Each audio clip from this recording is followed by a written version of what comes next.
আপু বিয়ের ব্লগ কোথায়? বিয়ের ব্লগ আজকে। আসসালামু আলাইকুম everyone, welcome back to my new blog video. আজকে হচ্ছে আমার বিয়ের ব্লগ আপনাদের সাথে শেয়ার করব। তার আগে দেখাই কি হয়েছিল আমার সাথে। তো সকালবেলা ঘুম থেকে উঠেই আমি চলে গেলাম হচ্ছে পার্লারে সাজগোজ করার জন্য। তেমন কোনো কিছু খাইনি, তাই একটা পেয়ারা নিয়ে নিয়েছিলাম, কারণ আমার সারাদিনে কোনো কিছু খাওয়া হবে না এটা আমি ভেবে নিয়েছিলাম, যেহেতু বিয়েতে কেউ খায় না।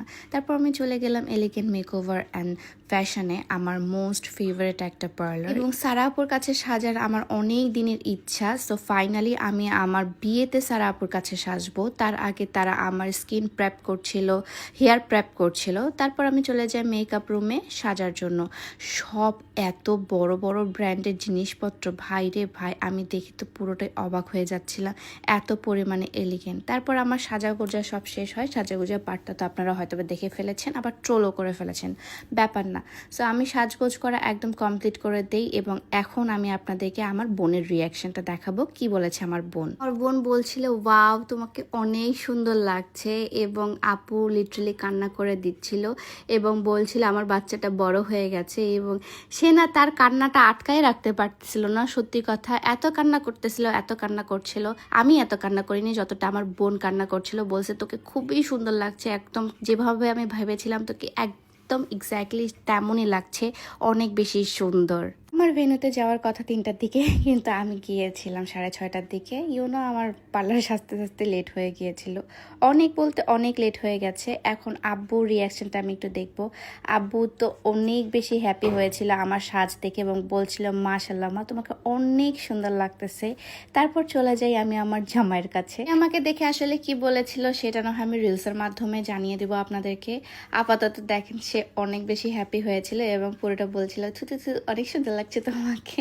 সে খুব হ্যাপি হয়েছিল আসলে, কারণ আমাদের দুইজনকার গেট আপে অনেক বেশি সুন্দর হয়েছিল, এবং আমরা দুইজনই অনেক বেশি হ্যাপি ছিলাম। মেইনলি এর জন্যই আসলে আমাদের দুইজনই আমরা গ্লো করছিলাম। আজকে দিনে মনে হচ্ছিল 4টা বছরের স্ট্রাগলের পূর্ণতা পেতে যাচ্ছি, এবং 4টা বছর ধরে এই যে আমাদের এত কিছু শোনার লাগছিল, এত কিছু ঝড়ঝাপটার মধ্যে আমরা গিয়েছিলাম, সবগুলোর দা ইন্ড হতে যাচ্ছে, এবং আমরা ফাইনালি ফর এভারই আমরা একে অপর হয়ে গেলাম। তারপর ইতি চলে আসলো, পিচ্চি বাচ্চাটা এবং আন্টি আপু সবাই আসছিল, ঋতুও আসছিল।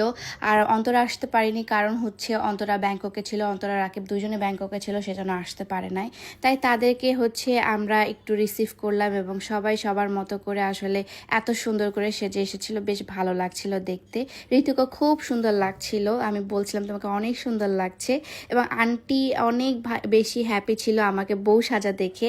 আন্টি খুব প্রশংসা করছিল আমার। তারপর চলে যায় আমার জামাইয়ের টাকা খসানোর জন্য, মানে গেট ধরার জন্য। সবাই কাঙ্গালগুলো গেট ধরছে, দেখেন এতগুলো সবগুলো হচ্ছে গেট ধরেছে, এবং গেট ধরাতে আসলে কত টাকা দেওয়া হয়েছিল আপনাদেরকে আমি বলবো। গেট ধরাতে অনেক টাকা দিয়েছিল। আমি যখন শুনেছি যে গেট ধরাতে এত টাকা আমার জামাইয়ের কাছ থেকে নিছে, তখন আমি আমার জামাইরা বলি তুমি এত টাকা কেন দিছো ওদেরকে, তুমি কেন দিছো এত টাকা? এবং এখানে ঝগড়ায় কেউ আমাদের সাথে পারে নাই, কারণ হচ্ছে সবাই একটাই কথা বলছিল, আমরা বউকে যেটা দিচ্ছি সেটা হচ্ছে কোটি টাকার বউ দিচ্ছি, এটা আমাদের কাছে কোনো কিছু না। সো আমার জামাই এটাতে এগ্রি করে তাদেরকে অনেক টাকা দিয়েছিল। এটা হচ্ছে কত অ্যামাউন্টটা সেটা আমি বলবো না, বাট আপু দেখেন চিপায় গিয়ে টাকা গুনছিল যে কত টাকা সে পেয়েছে। তারপর সব ব্রাইডমেটসরা আমরা একসাথে ছবি তুলি, ভিডিওস করি, একটু সিনেমাটিক করি। এই মোমেন্টটার জন্য আমি আমার 4টা বছর কতটা স্ট্রাগল করেছি, ইউ হ্যাভ নো আইডিয়া। আমার মায়ের কথা, আমার আমার আব্বুর কথা, সব কিছু মিলিয়ে আসলে আমি অনেক বেশি ডেডিকেটেড ছিলাম যে না আমি ওকেই বিয়ে করব, এবং ফাইনালি আমি তার জন্য আজকে সেজেছি, তার জন্য এত আয়োজন, এবং তাকে ঘিরেই আমার আজকে সব কিছু। সো আমি খুবই নার্ভাস, হ্যাপি, মানে এক্সাইটেড সব কিছুই ছিলাম, এবং সে তার প্রমিসটা রেখেছে। সে আমাকে বলেছিল তোমার আব্বু আম্মু, আমার আব্বু আম্মু সবাইকে আমি রাজি করিয়ে আমরা হচ্ছে বিয়ে করব। So he kept his promise, and I love him so much actually, that's why. কারণ সে অনেক সৎ একটা মানুষ, এবং সে আমার অনেক টেক কেয়ার করে। এই জিনিসটা আমার সবসময় অনেক বেশি ভালো লাগে। সে তার সব কিছু মিলিয়ে, মানে তার যতটুকু সে পারবে তার থেকে বেশি করার আমার জন্য ট্রাই করে। এই জন্যই আমি তাকে লাইফ পার্টনার পার্টনার হিসেবে চুজ করেছি, কারণ আর যাই হোক না কেন সে তার বেস্টটা দিয়ে আমাকে ভালো রাখার ট্রাই করবে। এই জিনিসটা আমি তার চোখের মধ্যে, তার বিহেভিয়ার মধ্যে, তার এভরিথিংয়ের মধ্যে আমি দেখেছি। যে ছেলে কখনো বাসা থেকে বাইরে থাকতো না, সেই ছেলে একমাত্র আমার জন্য দেশের বাইরে চলে গেছে এবং এত পরিমাণে স্ট্রাগল করছে, এত পরিমাণে এত কিছু সহ্য করছে। আর সব থেকে বড় কথা, যে সামিউলকে আমি পেয়েছিলাম তার থেকে একদম 30 গুণ বেশি একটা ভালো সামিউলকে আমি বানিয়েছি। এটা আমারও একটা সার্থকতা। আপনাদেরকে জাস্ট একটা কথাই বলবো, সাকসেসফুল ম্যান তো অনেক পাবেন জীবনে, কিন্তু একটা ছেলে যখন স্ট্রাগলিং পিরিয়ডে আপনি থাকবেন তখন দেখবেন ছেলেটা আপনার জন্য একদম পুরো দুনিয়াটা উজাড় করে দিয়েছে। তারপর আমরা ভেন্যুতে এসে বসে যাই এবং এসে তারপর হচ্ছে আপু আমাদেরকে একটু খাওয়াই দিচ্ছিল। আপু সামিউলকে এবং আমাদেরকে দুইজনকে একটু খাওয়াই দিচ্ছিল, কারণ আমরা কেউ কোনো কিছু খাই নাই। সামিউল বলতেছে কতটা লাকি আমি যে আপুর হাতে আমি খেতে পারছি। তারপর অন্তরার মা চলে আসে। অন্তরার মা আমার জন্য একটা খুব সুন্দর গিফট নিয়ে এসেছিল। বলছিল যে তোমার বান্ধবীতে আসতে পারেনি তো কি হয়েছে, তোমার বান্ধবীর মা তো আসছে, তোমার মা তো আসছে। আমি বলছি thank you aunty so much, thank you so much, কারণ হচ্ছে আপনি আসছেন, আমি অনেক খুশি হয়েছি। এবং সে আমাকে খুব সুন্দর একটা রিংও গিফট করে, আমার দেখে এত পরিমাণে ভালো লেগেছিল। রিংটা খুবই সুন্দর। তারপর অমি এবং অমির মাও এসেছিল।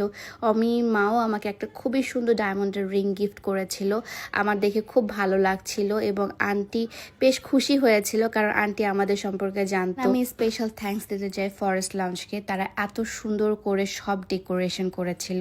একটা আস্ত খাসি, মুরগি, তারপর কি কি যে ছিল না, এখানে সব কিছুই ছিল এবং রাইস, পোলাও, মাংস, ভেজিটেবলস সব কিছু এখানে ছিল। জাস্ট এটা বরের থালা যেটা আমরা বলি, বরের থালাটা দিয়ে রেখেছিল এবং এখানে আমাদেরকে তারা এত সুন্দর করে সার্ভ করছিল এবং আস্ত খাসিকে আমাদেরকে কাট করতে বলছিল এবং তারা খুবই মানে কোঅপারেট ছিল এবং তারা পুরো ইভেন্টটা আমার এত সুন্দর করে কমপ্লিট করেছিল। Thanks to forest lounge. এবং ফরেস্ট লাউঞ্জে যদি আপনারা আসলে বিয়েও করতে চান আমার মতো, তারা কিন্তু নির্দ্বিধায় করতে পারবেন। তাদের সার্ভিস বেস্ট লেগেছে আমাদের কাছে এবং পুরো ডেকোরেশন থেকে শুরু করে এভরিথিং তারা হচ্ছে খুব সুন্দর করে করেছে।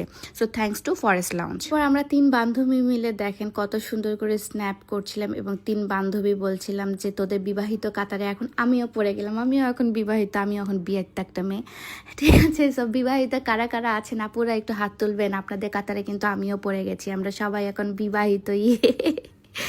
বাট বিবাহ করে মানে বিয়ে করে একটা ভালোই লাগছে, কারণ এটা একটা মানে ফরজ কাজ এবং শুভ কাজ। তো শুভ কাজ করতে দেরি করার লাগে না। আমি একটু বেশি দেরি করে ফেলছি, আপনারা কিন্তু তাড়াতাড়ি করে ফেলবেন। তারপর এই তো সুমাইয়া হচ্ছে একটা সুন্দর গিফট নিয়ে আসে। সুমাইয়া এবং ভাইয়া মানে হচ্ছে সানি ভাইয়া এবং সুমাইয়া দুইজনই হচ্ছে খুব সুন্দর করে একটা গিফট নিয়ে আসে এবং গিফটটা আমাকে খুলে দেখতে বলে এবং গিফটটা খোলার পর আমার এত পরিমাণে ভালো লেগেছিল। কেন ভালো লেগেছিল জানেন? কারণ সেখানে খুব সুন্দর 2টা ছোট ছোট কানের দুল ছিল এবং এই কানের দুলগুলোই আমি পরি। সুমাইয়া খুব ভালো মতো জানে আমি ছোট কানের দুল অলওয়েজ পরি, আমার বড় কানের দুল একদমই পছন্দ না। তো সেই অনুযায়ী সে আমার জন্য এক্স্যাক্টলি যেরকম ধরনের আমি কানের দুল পরি বা পরবো সেটাই নিয়ে এসেছিল। আমি এটা রেগুলারলি ইউজও করেছি। তারপর আমার বোন আসে, বোন এসে হচ্ছে কান্নাকাটি করা শুরু করে দেয় এবং আপু আসলে মানে শুরু থেকেই কান্নাকাটি করা শুরু করছিল যে চলে যাব আমি এটার জন্য।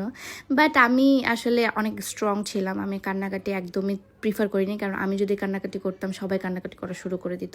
সো জিনিসটা আমার কাছে একদমই ভালো লাগে না, কারণ বিয়ে হচ্ছে আনন্দের জিনিস, কেউ কান্নাকাটি করলে আমার ভালো লাগে না। তারপর এই তো হচ্ছে আমরা এখন মালা বদল করব। ফার্স্টে হচ্ছে ছোট মানুষগুলো আমাদেরকে মালা পরিয়ে দিচ্ছিল, এখন হচ্ছে আমরা মালা বদল করব। তারপর মালা বদলের তো আপনারা ভিডিওটা দেখে ফেলেছেন। এখন হচ্ছে আমরা এখানে সাইন করব। এটা হচ্ছে একটা জাস্ট একটা ফ্যান্সি জিনিস, আর কোনো কিছুই না। আমি কোথা থেকে এটা নিয়েছি আমি পেজে হচ্ছে কমেন্টে বলে থাকবো যে এটা আসলে আমি কোথা থেকে নিয়েছিলাম। এখন হচ্ছে আঙ্গুটা ছাপের কথা, মানে হচ্ছে একদম পার্মানেন্টলি আমরা দুজনকার একদম আঙ্গুটা ছাপ হয়ে গেলাম, মানে হচ্ছে একদম পুরো সিল করে দিলাম। এবং এই জিনিসটা আমার অনেক বেশি আবেগী, কারণ হচ্ছে পছন্দের মানুষ মানে ভালোবাসার মানুষকে নিজের করে পাওয়ার আনন্দটা এটা আসলে অনেক বেশি একটা সুন্দর এবং যাদের হয়েছে তারাই শুধু জানে এটা ফিলিংসটা, কেউ বলতে পারবে না। এবং এত স্ট্রাগলের পর, এত কিছুর পর আসলে যখন আমার পছন্দের মানুষটাকে আমি নিজের করে পাই তখন আসলে মানে জিনিসটা আমার কাছে অনেক বেশি আনন্দনীয় হয়ে যায় এবং আসলে আমরা দুইজনই অনেক বেশি হ্যাপি ছিলাম এবং দুইজনে বলছিলাম যে যাক আমরা সাকসেসফুল এবং আমাদের আগামী জীবনের জন্য আপনারা দোয়া করবেন যেন আমরা আসলে এরকম ভালোবেসেই থাকতে পারি একে অপরের সাথে। আচ্ছা বলেন তো কে জিতেছে, আমি জিতেছি নাকি সামিউল জিতেছে? আমি তো বলবো আমি জিতেছি, কারণ হচ্ছে সামিউলকে আমি আমার লাইফ পার্টনার হিসেবে পেয়েছি। কারণ সামিউলের মতো লাইফ পার্টনার খুবই কম হয়, আসলে খুব কম হয়। তারপর হচ্ছে আমরা মজা করা শুরু করে দেই, আমাদের মালাগুলো দিয়ে ভাইয়া এবং আপুকে হচ্ছে মালা বদল করতে দেই এবং সামিউল হচ্ছে ভাইয়াকে একদম উপরে উঠায় নেয়। সো তাদেরকে হচ্ছে একটা সুন্দর মুহূর্ত দিতে পেরে এবং সবাই হ্যাপিনেস দেখে বেশ ভালো লাগছিল এবং আপুরও বিয়ের অনেক বছর হয়ে গেছে বাট স্টিল তাদের মধ্যে অনেক ভালোবাসা আলহামদুলিল্লাহ। তারপর এই তো আমরা ফাইনালি হাজব্যান্ড ওয়াইফ হয়ে গিয়েছিলাম এবং আমরা এখন কিছু ভিডিও করছিলাম বাট এটা কিন্তু আমাদের ন্যাচারালি চলে আসছিল। তারপর হচ্ছে আমি বাসায় গিয়েছিলাম হচ্ছে একটু আমার লাগেজটা নেওয়ার জন্য, বাট সবাইকে আমি টাটা দিচ্ছিলাম। That moment was very emotional, কারণ হচ্ছে সবাইকে বাই বলতে আসলে অনেক কষ্ট লাগে, সত্যি কথা একটা মেয়ে বুঝে আর কি এই বাই বলার যে কষ্টটা সেটা। সো সবাই আমাকে বাই দিতে এসেছিল, আমি বলছি কোনো কান্নাকাটি হবে না, আমি আবার চলে আসব তোমাদের মাঝে, ডোন্ট ওয়ারি, চলে যাচ্ছি তোমাদেরকে ছেড়ে, আমি এখন চলে যাচ্ছি নারায়ণগঞ্জের বউ হিসেবে। এবং আমার জামাইকেও বলছিলাম যে হয়েই গেলাম তোমাদের নারায়ণগঞ্জের বউ, এখন আমিও অনেক বেশি ডেঞ্জারাস হয়ে যাব তোমাদের মতো। জাস্ট কিডিং করছিলাম আর হচ্ছে খুবই বেশি মজা লাগছিল যে নারায়ণগঞ্জের বউ হয়েছি আমি। দেন দেখি যে এখানে বউকে মানে আগমন করার জন্য তারা অনেক বেশি ব্যবস্থা করে রেখেছে এবং তারাও কিন্তু খুবই আয়োজন করে রেখেছিল আমার জন্য এবং আমাকেও কিন্তু এখানে অনেক টাকা দেওয়া লাগছে বউ এন্ট্রি নেওয়ার সময়। তো টাকা নিছেই, এখন হচ্ছে আমাদের রুমে ঢোকার জন্য হচ্ছে টাকা নেওয়ার জন্য এখন তারা বসেছিল এবং আমিও সেখানে সুন্দর করে টাকাটা দিয়ে দিচ্ছিলাম। তারপর আমি রুমে এন্ট্রি নিয়ে নিই এবং সবাই আমাকে মিষ্টি খাওয়ায়, অনেক কিছু হয়। বাট এটা হচ্ছে ইউটিউবে আপনারা দেখতে পাবেন, ইউটিউবে আমি ডিটেলসে ব্লগ করেছিলাম। সো আজকের ব্লগটা এই পর্যন্তই, সবাই ভালো থাকবেন, আমাদের বিবাহিত জীবনের জন্য আমাদের জন্য দোয়া করবেন, সবাই ভালো থাকবেন, সুস্থ থাকবেন, আল্লাহ হাফেজ।